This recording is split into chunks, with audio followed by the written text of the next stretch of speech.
Good day, everyone. I like that you chose this as the theme. This is nice chaos. But I'll be honest, like I had a little bit of trouble when I was thinking about what I was gonna say, because like currently, like for the past few months, I haven't really had any chaos in my life, because like I did something crazy in the pandemic. Like I got my shit together. Call me a rebel, you know. I was like, oh, you learn to make banana bread. I know how to have my life together. It's weird. It's crazy. One of the things that helped. Oh, hi Memphis. That's right. I got my shit together. One of the things that helped is I stopped drinking. I found sobriety. Thank you. I go to thank you. Yeah, I'll take it. Why not? I go to AA in this building, which is dope. And one of the things that's been happening with sobriety is out of nowhere, like the more and more clear your head gets, the more and more memories you get of shit you did that I thought I drowned out, or that I never knew I drowned out. And then, I don't drink anymore, Memphis, shit. Memphis didn't like me when I drank either. But one of the things that I kind of blocked out, but I fully remember this, was this fun adventure I went on. This was my 6th month in New York, and I've lived here for 10 years, so I've done the work, everything. That's right. But yeah, my 6th month here, and one of the things that happened that I've noticed that I should have known then I had a drinking problem was I got arrested 4 times. And I mean, like, I know we hate the cops, but like if you've been arrested 4 times, like maybe you're the problem, right? Like, you should take some steps back. And I want to tell you about like my 3rd arrest. First arrest was in Texas. It's for public intoxication, whatever, Second arrest, public intoxication, But it was All-Star Weekend for the NBA, so I was in good company. I was. But my 3rd one I think is really interesting. So let's go all the way back to 10 years when I was doing this weird thing. I don't want to say it here in this room. I was dating men. That's chaos. This on a dick, No order whatsoever. But I made it work. I figured that out too. Not hard, not difficult. Anyway, I was kind of hanging out with this guy named Roberto, who also was from Texas, and he texted me on a Sunday and was like, "I'm gonna watch the Cowboy game." I'm a big Dallas Cowboys fan. If anything, I feel like that's the most homophobic thing I do. Like it's being a Cowboys fan. It's not smart, but I've been one for years. I love it. I support my boys all the time. And so I went to go see this Cowboys game at this fun place off West 4th called Three Sheets Saloon. If you've been there, you were drunk. We all know. So I went and met him. We went upstairs. We're drinking, watching the Cowboy game. Cowboys are winning, which is a reason to drink, because even if you know nothing about football or the Cowboys, just know that they hardly ever win. So any touchdown is a celebratory touchdown, even if they lose that game, okay? So I'm drinking, and then, I don't know, it just escalates, and more drinks, and for some reason, we literally stumble to the spot next door. Was it Fat Black Pussycat at the time? So we go there, and meet a random guy. Of course, I'm drunk. I talk to everyone. I don't know this man, but he agrees to buy us vodka shots. And there's a problem if you drink a vodka shot. Like, that's on a Sunday, like, I don't have shit to do the next day. You know what I mean? Like, she's gonna be in bed hungover. But doing the vodka shots, Roberto's still there. It gets late, and I'm like, I gotta go home. And Roberto's like, I'll go home with you. I'm like, cool, whatever. So, and I'm living in Astoria at the time, and we're in the West Village, so we gotta go to Astoria. So we catch a cab. I feel really cool, like, in general. Like, remember when people used to do that, like, catch cabs? Like, that's a dying art, right? Like, yes, I miss it. I love doing it. Just, boop, it just looks cool, regardless. raising my hand, barely standing up, catch this cab, and the journey starts. And I think the cab driver is aware of how inebriated I am and Roberto. So he starts taking this weird scenic route through lower Manhattan. And I'm pissed because this is how you know how long ago it was. To go from the West Village to Astoria at that time, at the most, it costed $20 in a cab. I missed that, right? Like, dude, you missed that. Also, you carried cash. But regardless, so I'm in the car, and we're barely to, like, the East Village, and I see that already the fare is $17.50. And I may be drunk, but, like, I'm not stupid, Roberto might take advantage of me, but that cab won't, you know what I mean? It's not gonna happen. Not after a Cowboys win, I'll tell you that. I'm hyped up. We won the game. So I'm yelling at this cab driver. I'm like, listen, I know this does not cost this much. And he's like, shut up, you're drunk. I'm like, no, fuck this. Pull the cab over. And he pulls the cab over. He's like, you owe me this. I'm like, I don't fucking owe you anything. This is drunk me talking. I'm like, no, I don't fucking owe you shit. You know what I mean? And look at me. Of course I talk a lot of shit when I'm drunk. I'm 5'2". Okay? We talk the most shit when we drink. Alright? It's true. We're the worst to drink with. We'll drink as much as someone that's 6 feet, and then we think we are, It's not good.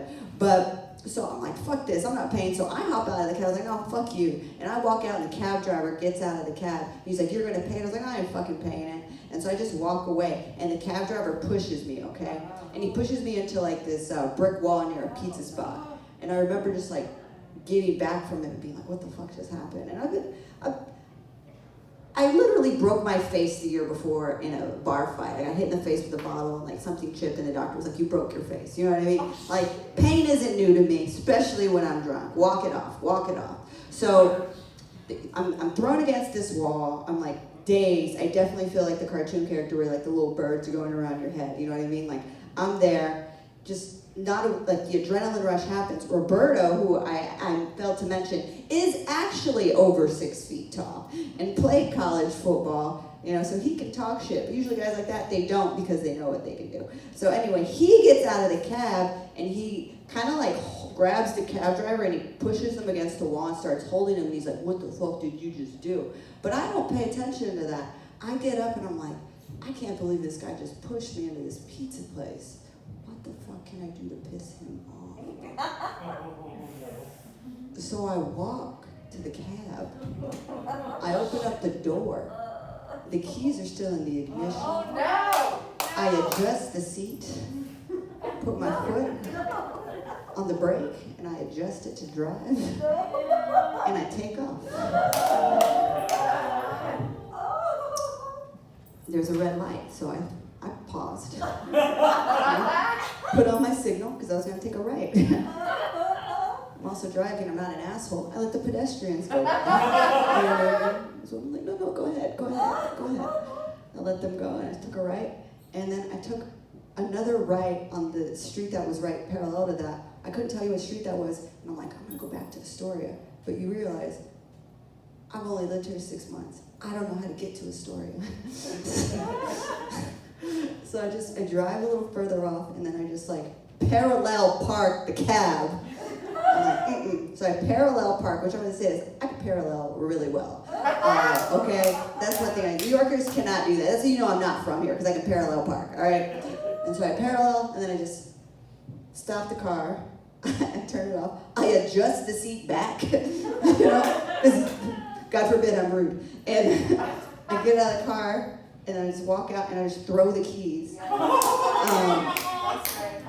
fuck it. And I'm walking, and I'm like, I don't know where I'm exactly going either.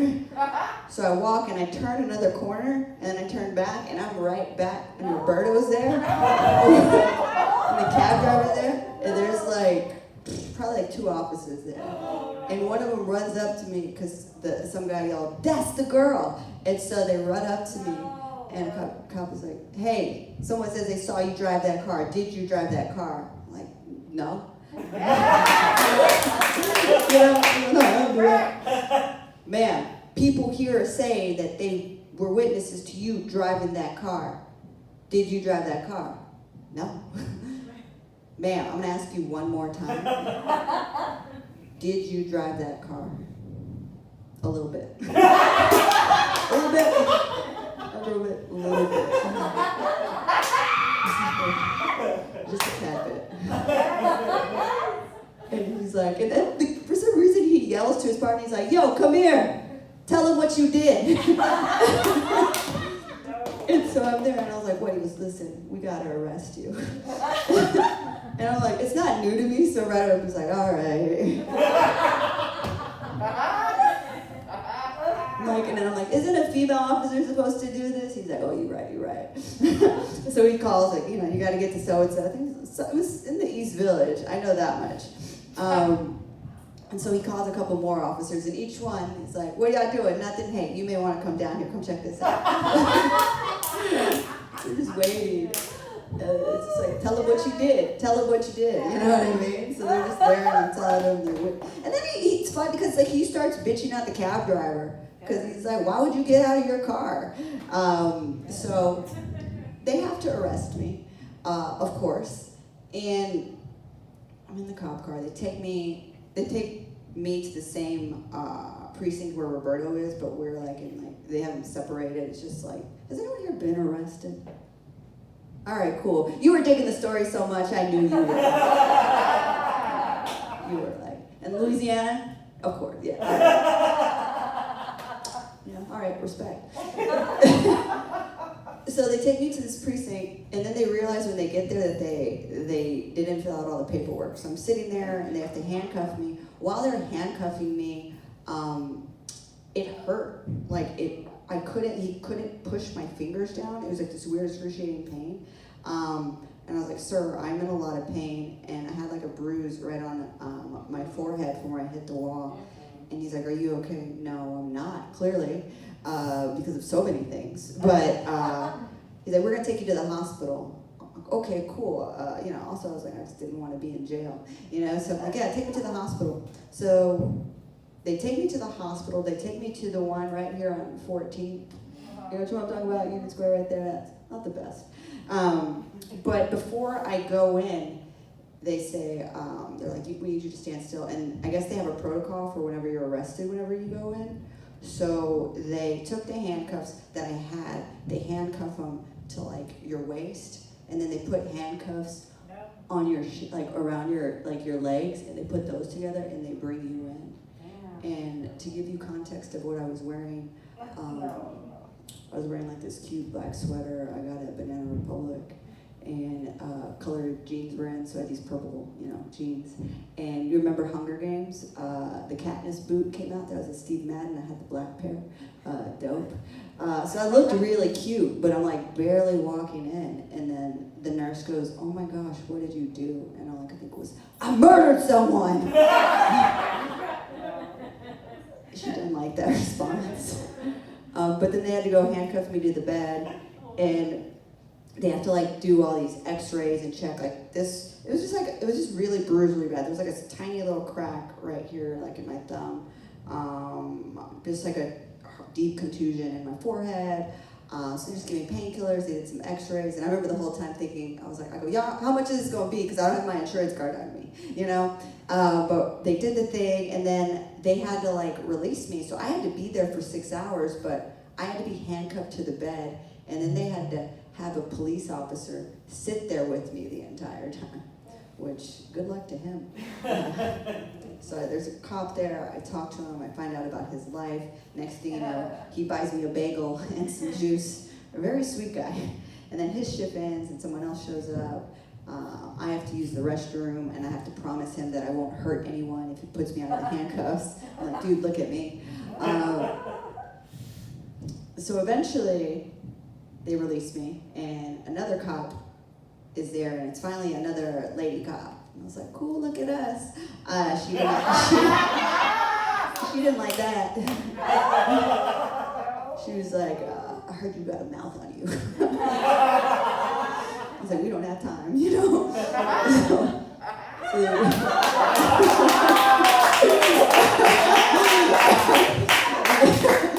So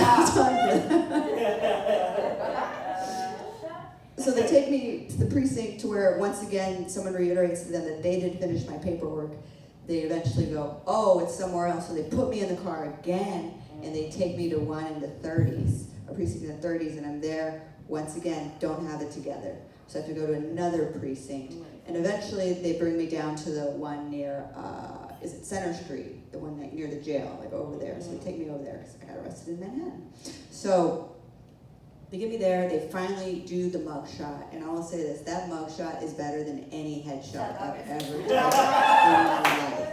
You know what I mean? 'Cause, okay, so who here has ever been drunk?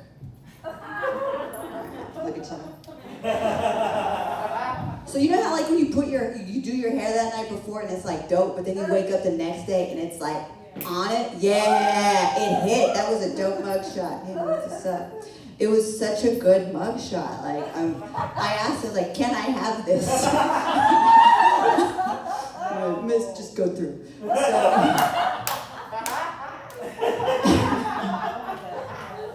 So they were like, we're not gonna put her in like general like lockup. And I was like, what did I do? Like, they're just like, you're a threat. And I'm just like, why? They're like, because you won't shut up. And I was like, all right, cool. So they took me to a different floor, and it was single cells, and every single cell had someone to a different degree of like they needed help. There was a woman yelling for like 4 hours straight. Another woman, she said she was in pain. I think she was going through like withdrawal or something. It's completely fine. And then they put me by myself, and like I took a great nap. Okay, I did. And when I woke up, the woman that was in charge of everyone, she came over and she's like, "Hey, sweetie, you doing okay?" I'm like, "Yeah." She's like, "I'm gonna go to McDonald's. Do you want anything?" And I was like, "I don't want to be in trouble, you know." She said, "No, I got you." I'm like, "Cool. Give me a number 6." Number 6. Biggie size that. What you want to drink? I want that orange drink. You know what I mean? I want that high C. She brought that to me, and I think that was just so sweet because like she wasn't judging me. You know what I mean? And I stayed there. I was there for about another 3 hours. So I was there total 7 hours. But the only thing I had on me was my wallet. So I could only read like all of my like cards I had. You know what I mean? Like I read all of my insurance card, which I did have, which I could have presented at the hospital. I did have that. I read all of my license. You know what I mean? I had to update it. I was like, no, I'm an organ donor. I had to update that. I was like, no, I would be doing that. I've been doing some thinking in here. I need to make some changes. They probably don't want my liver, but like the rest of me, not even my brain right now. The rest of me, pretty good. So eventually, they released me, and I just go over and hang out with my best friend. But I go to my court date 3 months later, and the officer, I was like so worried because they gave me the charge of unauthorized use of a motorized vehicle. And to this day, I'm so glad they didn't check like my alcohol level. Like that was the last thing they were thinking about. But honestly, like, I saw the way I drove, and it wasn't my first time driving drunk. I crushed it, okay? But I crushed it. I would never do it. I don't advocate it. But then she was ready. But it was interesting because I get there to court, and the judge is there. Roberto's there, does not look at me at all. And it was like, I don't care, you know? Like, but I'm in there watching everyone else like get the verdict for like their charges, and there were so many people that had drunk driving. By the time they got to me, it was like a breath of air. And the officer saw my Texas ID, and he was like, just stay out of trouble. And I was like, that's it? He said, yeah. Okay. Wow. Yeah, and I think I had to pay $11.74 in fines, which is beautiful. But you think I would have learned then? And then about 3 years later, I threw fries on a cop, and then I got arrested. So I'm not the problem. Fuck the police, you know? And I don't know, like I feel like there's no really true lesson that I found in that story completely yet, except for it's one of the things that I sit there and think about, like how chaotic my life was, and like the little signs that were there. Like there was something looking out for you, V, because there were so many ways that could have went wrong. I don't get why I couldn't figure it out. And it was like, I'm just like blinded by my booze. And it took years to get out of it. So now I'm not that chaotic. I feel like I'm more of a boring chaotic. I'm like a chaotic with like seltzer, Like there's some bubbles you aren't ready for. But whatever. I don't know, I think it's like, I'm grateful to have had that experience because it's just like, it shows that I'm somewhat was like trying to live. For what? I don't know. But I don't know, I think I figured it out now. So that chaos doesn't quite exist anymore. That's my time. I'm Veronica Garza. Thank you.